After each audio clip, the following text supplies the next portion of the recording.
Hello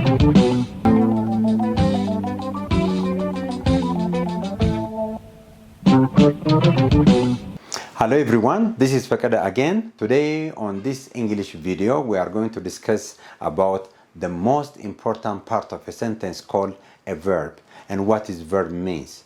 So we are going to see this in detail. But before that, let me share with something which is very important for our daily life as usual. So it is about a friend. A friend is just like a book. It takes a few minutes to burn, but it takes a year to write. So please don't miss your friends at all. መጽሐፍ ልክ እንደ ጓደኛ ነው።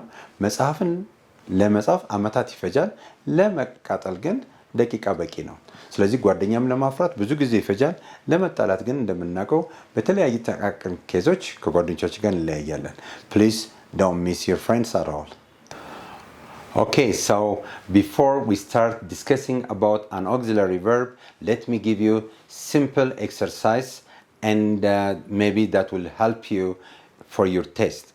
So you can find all the correct answer at the end of this video.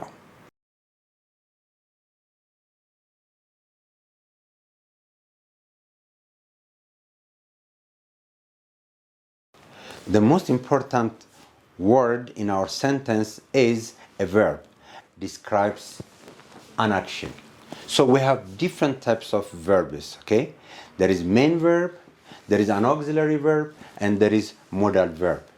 So today our main topic is to discuss about an auxiliary verb. But what are the main verbs? We see we have different types of main verbs like action verb, state verb, regular verb, transitive verb, and intransitive verbs. There is also verbs which are always used in passive voice and in active voice. So for example, if you come to an action verb, it's a verb that accepts ing. But there are some special verbs that do not accept ing, like love, okay, hate, know, want, remember. We don't use ing on these verbs, but they are very important in gerund. But there is also a regular verb that accepts always in simple past, and we add ed. But a regular verb does not accept. Okay, regular verbs do not accept ed. There is also transitive and intransitive in your sentence. If you get the answer for what, it is a transitive verb. So we are going to discuss all these things next time, but our topic today is an auxiliary verb. There is also what you call a modal verb. Modal verbs are very important, like can, could, will, would, shall, should, may, might, and must. Okay, in our communication to describe abilities or to give an advice and to give desires, okay, for our desire, for possibilities, for request, for offering, and we use this modal verb for permission as well, and for suggestion, and for obligation. So we use all these modal verbs. But now let's try to see the most important part of a verb, which is known as an auxiliary verb. And sometimes we call it is a helping verb.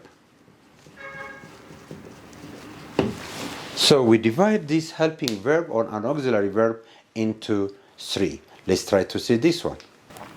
When you divide this auxiliary verb into three, so you see, the first one is called verb to be, and the second one is verb to do, and the third one is verb to have. Again, we can divide verb to be into three, which is am, is, and are. So the past tense of am and is was, and the past tense of are is were. Again, we can divide the verb to do into two, which is do and does. The past tense of do and does is did. And the third auxiliary verb, which is known as verb to have, and we divide it into two. One is have and the other one is has. The past tense of have and has is had. So what is the use of all these auxiliary verbs? Okay, is, are, was, were, do, does, did, have, has, had. There is also will, okay, so would. So we use all these verbs in our English. What are the use of all these auxiliary verbs? Let's try to see one by one. One of the use of this auxiliary verb is to ask yes or no question. Yes or no question.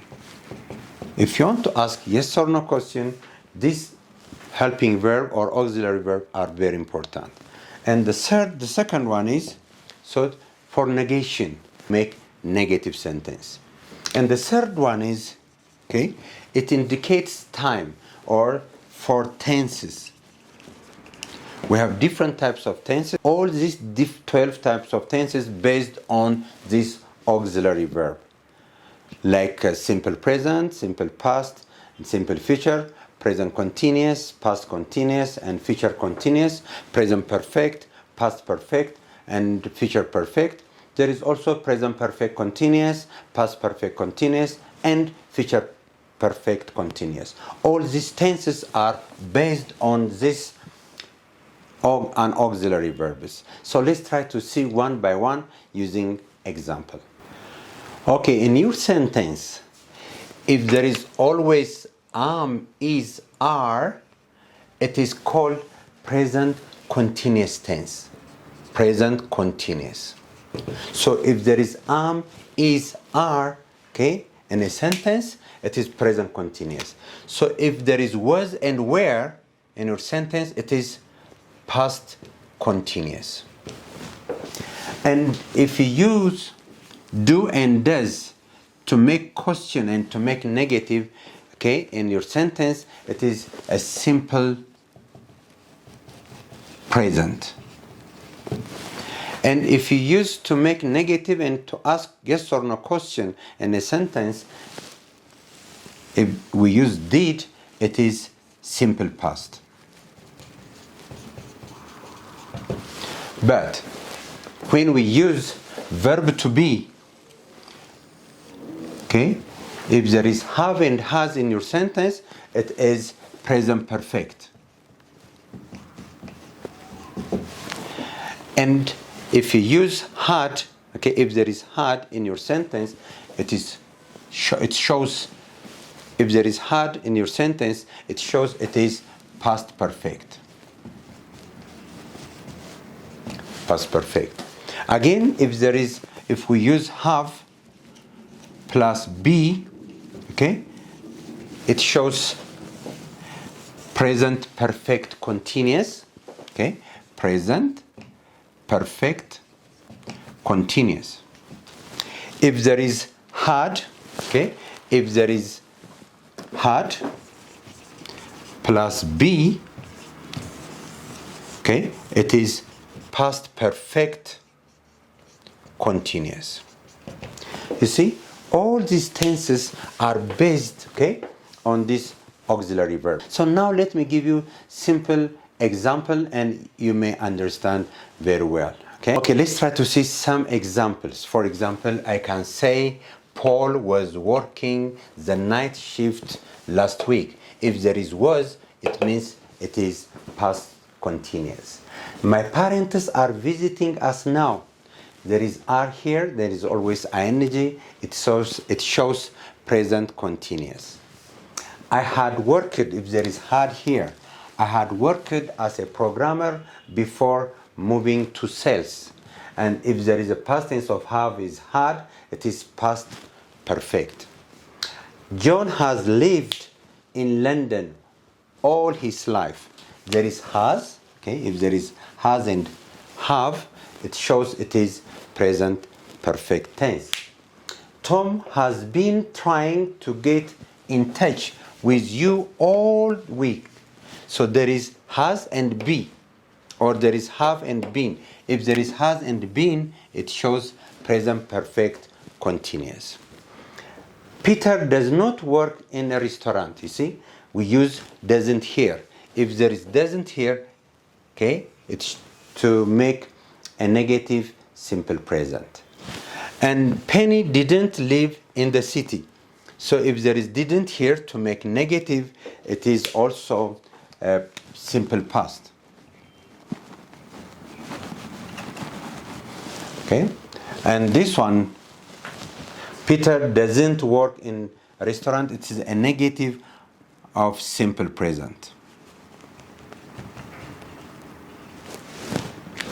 When you ask, it's a negative of a simple present. But to ask yes or no question, okay, are you happy? Yes, I am. No, I am not. So the answer is yes or no. Am I your teacher? Yes, you are. No, you are not. Okay. Is he your brother? Yes, he is. No, he is not. The other one is, were you here yesterday?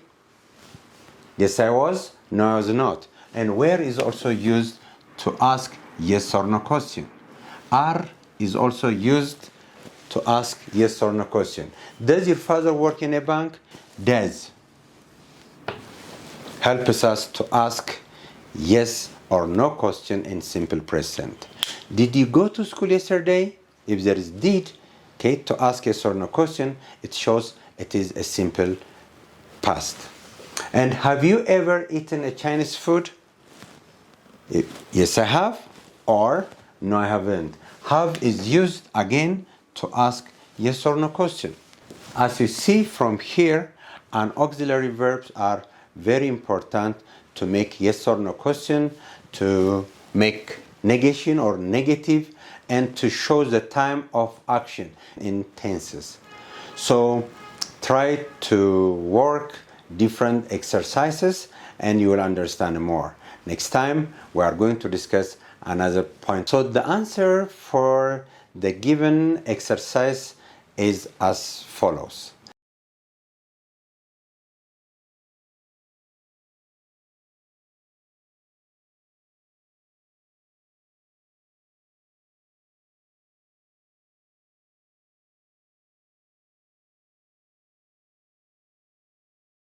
If you have any comment, you can write in a comment section. This is for today, and this is Fakada, and see you next time. Thank you so much.